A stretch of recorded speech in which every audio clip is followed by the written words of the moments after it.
Hey guys, it's DC, and welcome to the Soap Sanctuary where all soap lovers are welcome, guys. I'm gonna try to bust out a couple of reviews for today. Normally, it takes me a while to do reviews because I usually add a lot of special effects and graphics, but these reviews, I'm just gonna straight talk them all through so I can have them out because I swear this is always what prevents me from doing all these reviews the way I want to. But anyways, guys, this is my Days of Our Lives review. Three's a crowd. All right, guys, let's just start right off into it. This week on Days, I wasn't even sure if I was even gonna do a Days review because I feel like nothing really happened. But since I'm not doing special effects or anything, we can just get right through these reviews, right? All right. Let's just talk about Chanel and Ali and this whole propositioning Alex Kyriakis for a threesome. For some reason, this feels very cringe to me, honestly. It feels very cringeworthy. So, you want your girlfriend to get over the love that she has for your brother by sleeping with someone else because a threesome always fixes things, right? Now, I'm a pretty open-minded guy. Me personally, I don't know that I would ever invite that into a relationship. I feel like that brings in a myriad of problems at times if one is not careful because there's something that Ali said that stuck out to me when she said, we know how Alex is, so there's no way none of us would ever fall for him. And I think for a lot of people who do those kind of things, that's the mindset they go into that with. But that's not always how that turns out, right? At least, I don't know, stories I've heard. It's not always how it turns out. So I don't know.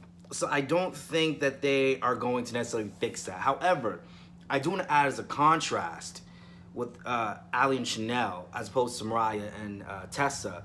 These are we're actually seeing Chanel and Ali actually have a storyline. We're actually seeing them build. We're actually seeing them have emotions, go through things as a couple.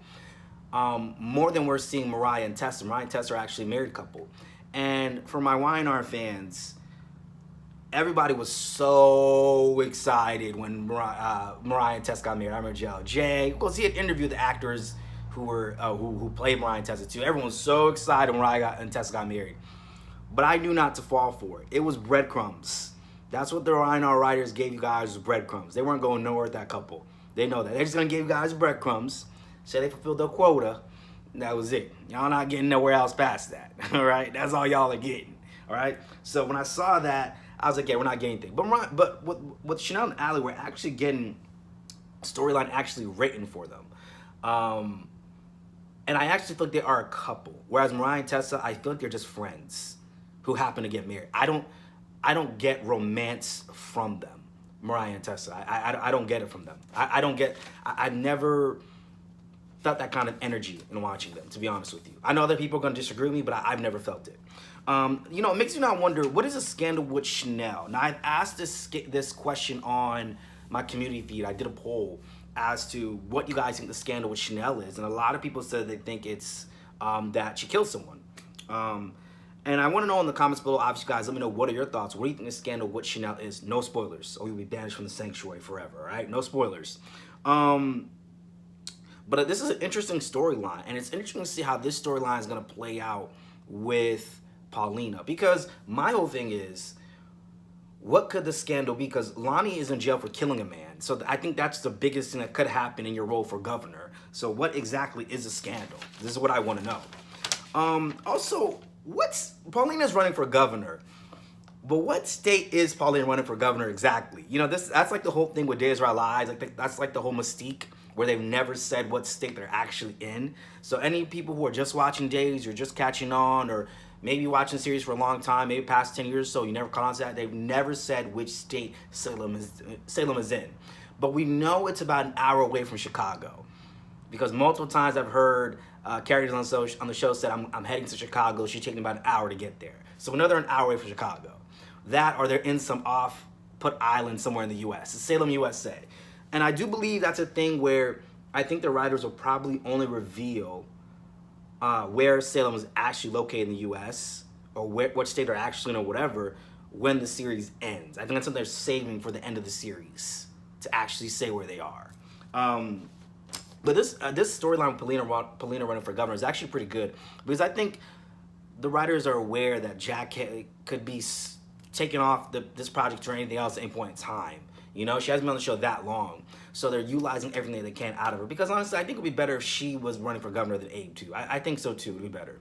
And I'm interested to see what it's going to be, because it's going to be, I think, their first Peacock brought in storyline, right? Because all the storylines we're getting now is like, I want to say the aftermath of when it was on NBC. So now we're starting to see some of the Peacock storylines start to emerge on Days.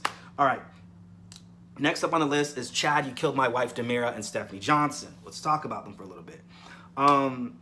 This is something I want to talk about in the storyline in terms of Abigail's death that I never touched on in past reviews. This is why sometimes when I watch the soaps, I don't like to do notes, because I feel like it's very like formal and I never get the chance of time to literally sit and absorb what I'm watching. But this is my thing I want to say. I understand that Chad, Jack, and Jennifer are mourning Abigail. And I understand half the town is cousins, right?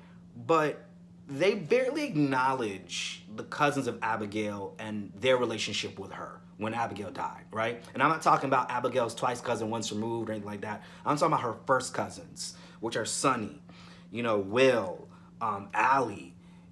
We never got to see their reactions, which was a little off-putting for me. Stephanie is also Abigail's first cousin. You know, her father, Steve, is Jack's brother. We barely even saw Steve mourn for Abigail. It was just weird. You know, she was a beloved Salem resident, but we never got to see. I feel like I at least in my opinion, I don't feel like we saw those things as we could have. I don't feel like we saw it. And I mean, even thinking about it too, with Ariana, who was Will and Sonny's daughter, with Gabby. Abigail is Ariana's godmother.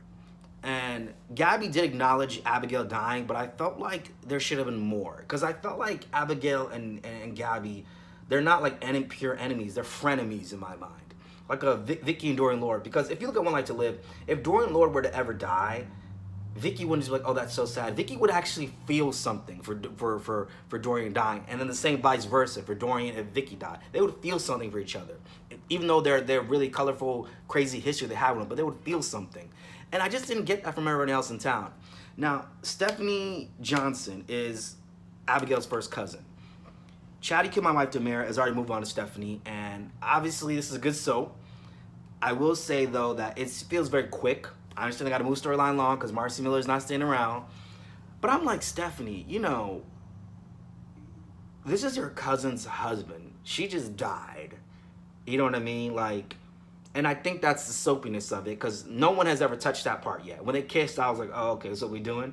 Chad, You Killed My Wife, Demira's moving on to the next Johnson girl. That's what we're doing now?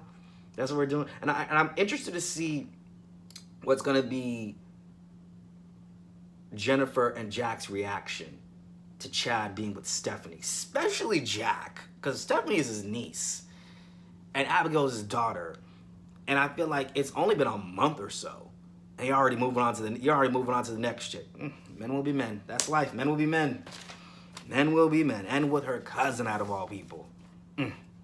I still kind of feel bad for Gwen when she had that child with Chad. And it's weird because because you all know that Gwen had miscarried a child with Chad. It's like Gwen didn't even get the chance to mourn, and neither could Chad, because it was weird. It's like for Chad and Abigail, when Gwen miscarried, it was almost like a relief, because now they didn't have to deal with that in terms of their marriage. But I'm sure it was like a complexing thing, because even though, like, that's still a child that Chad also lost as well. But it's like, it's weird. Like, you know, you had an affair with your wife with her sister, Gwen. Their child miscarried. So it's like, okay, you know? I'm not trying to put like that, but I'm sure in their minds like, oof, okay, you know? Like, it's sad, but it's like, oof, you know, at the same time. But it's sad because Gwen gets to mourn. She's a mom. Mom's always going to mourn their children. But Chad is like, he mourns, but it's like he understands how that child came out. And how do you mention that to your wife when we're trying to repair your marriage? That you're mourning the child that you lost. You know, how does that work? And to me, it's something that I've always wondered about that dynamic. If Chad ever thinks about that child. But I mean, let's think about it. On the soaps, whenever a woman miscarries, the man ain't thinking about it. You think Sonny Corinthos thinking about the child that he miscarried with Sam McCall?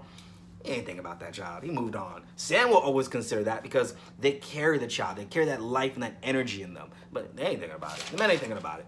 Moving on. Jennifer and Gwen. This was a very refreshing storyline to see with Jennifer and Gwen. I knew that Gwen was going to not turn Jennifer in, which is the right thing. And honestly, this could be an opportunity for Jennifer and Gwen to build a bond. When they had the scenes in the hospital, Jennifer and Gwen, I almost felt a little teary-eyed. It was such a good scene because Jennifer was providing, Gwen was providing Jennifer with a grace that she felt her mom, Tiffany, didn't get the chance to have because of her own addictions. And Gwen had already seen all the chaos she's caused her family. So it's like, you know, I'm going to give Jennifer a break. Leo trying to come in and get the $1 million settlement from Jack. And Jack just shutting him down after Gwen said, I'm not going to go there. I was happy to see that. Because I feel like if Gwen were to take that and try to blackmail Jennifer with it, I was like, Gwen, you haven't learned a damn thing. You haven't learned. You haven't learned a thing. Speaking of Gwen in the hospital, it's a very, I find it inappropriate that Sarah Horton is her doctor. You don't think nobody got the other doctors up in there? Are there no doctor? Kayla Brady? But why does it be Sarah Horton who's her doctor? That's like inappropriate and a conflict of interest if you ask me. I don't know. I got my issues with that. And a lot of issues with that. A lot of issues with that. All right. I want to go into...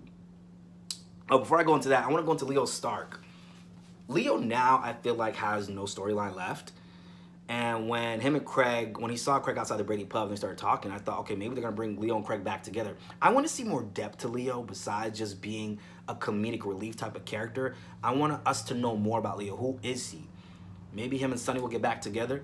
Fun fact here is that the actor who plays Leo and the actor who plays Sonny, they played uncle and nephew on Young and the Restless, and now they're playing ex-husbands on Days of Our Lives. That's interesting. Anyways, my question is that I want to see them do more with Leo. Give him more of a storyline. Maybe actually give him a romance. It's going to actually do something for him. You know, I want to see more depth to him. I really do. Which brings me really quickly to Nancy and Mike. With Nancy and Mike meeting up, when she bumped into Mike, I was like, okay, is Mike going to be the next person Nancy's going to date? Because I got a feeling they're going to go there. Despite their history, I felt the inkling of that when she bumped into him at the square. So in terms of that, I kind of feel that a little bit. Because when she was talking to Craig, and she was like, you know, well, he said to her, maybe we could be together, just not romantic. I'm like, how does that work? How does that work at this point? But I think in a way, Craig and Nancy are soulmates, but not in the romantic sense, if that makes sense to you guys. But next I want to touch into Sonny and Alex. Why do I get this feeling that Alex will try to sabotage Sonny's marriage in some way? I don't know why. I get this inkling of a feeling that Alex is going to do something to mess up Sonny's marriage to Will. Maybe set him up with Leo Stark, somebody else, frame him for having an affair with another man and send it to Will. I just feel like Alex is about to do something. I can feel it in my bones. He gonna do something to mess up Sonny's marriage. Because that conversation Sonny had with Alex was on the couch at the Kiriakis mansion. Yeah, I just got off the phone with Will, you know, just making sure he's all settled. I'm supporting my husband in his dream. Something is gonna happen there. And I think Chandler Massey, the guy who plays Will, has agreed to come on to Days time and time again to help facilitate the storyline along for Sonny. But Alex Kiriakis is going to do something. Alex Kiriakis is going to, I can feel he's going to do something. I can feel it. And we're going to see a love triangle again with Chad, You Killed My Wife, Demira, Alex Kiriakis, and with Stephanie Johnson in the center, in the middle of it.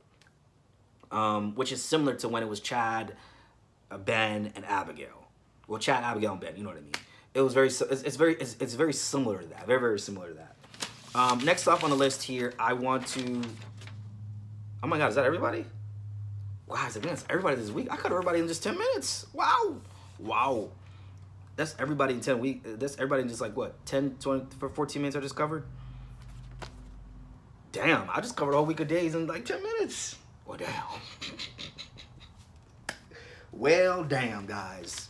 I just covered it in like 10 minutes. But anyways, guys, that's my Days of Our Lives weekend review. Three's a Crowd.